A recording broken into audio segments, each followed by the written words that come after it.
இனிய காலை வணக்கம். நான் உங்கள் உமா பேசுகிறேன். இப்போது காராமணி பயிரில் செய்முறை காட்ட போகிறேன். இது எப்படின்னா, இதை இந்த அளவுக்கு வறுத்துக்கணும். பாருங்கள், வறுத்து இதை குக்கரில் போட்டு 4 விசில் விட்டுக்கணும். அதுக்கு அடுத்தது வேர்க்கடலையை வறுத்துக்கணும். இந்த அளவுக்கு வறுத்து இதை குக்கரில் மிக்சியில் போட்டு பவுடர் ஆக்கிக்கணும். எள்ளு அதேமாரியே வறுத்து பவுடர் ஆக்கி வச்சுக்கணும். தேங்காவை துருவி கொஞ்சம் கடாயில் போட்டு நல்லா வதக்கி வச்சுங்க. கொஞ்சம் வதக்கினா தான் இது வச்சு சாப்பிட்டா கூட அப்படியே நல்லா இருக்குங்க.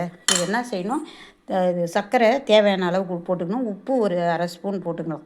போட்டு இது என்ன செய்யணுன்னா, இதை எல்லாத்தையும் போட்டாச்சா, ஏலக்காய் பொடியும் போட்டாச்சு. இப்போ சர்க்கரையும் போட்டுக்கலாம், வெல்லம் போட்டுக்கலாம். வெல்லம் போட்டாக்கா சொல்லுவாங்க இடுப்பு வலி எல்லாத்துக்குமே அது ரொம்ப நல்லது. அதை எடுத்துங்க. போட்டு இதை நம்ம எல்லாத்தையும் உண்டை பிடிச்சி இதை சாமிக்கிட்ட வச்சுட்டு சாப்பிட்லாம்.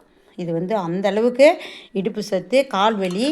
ஏன்னா வேர்க்கடலை, எள், இது இந்த காராமணி சேரும்போது பெரியவங்களுக்கும் சரி குழந்தைங்களுக்கும் சரி இதெல்லாம் சின்ன வயசுலேருந்தே கொடுத்தா தான் நம்மளுக்கு முடிஞ்ச அளவுக்கு இந்த வலியெல்லாம் குறையும். இதெல்லாம் எங்கள் வீட்டிலே இந்த பயிரெலாம் விளையுது.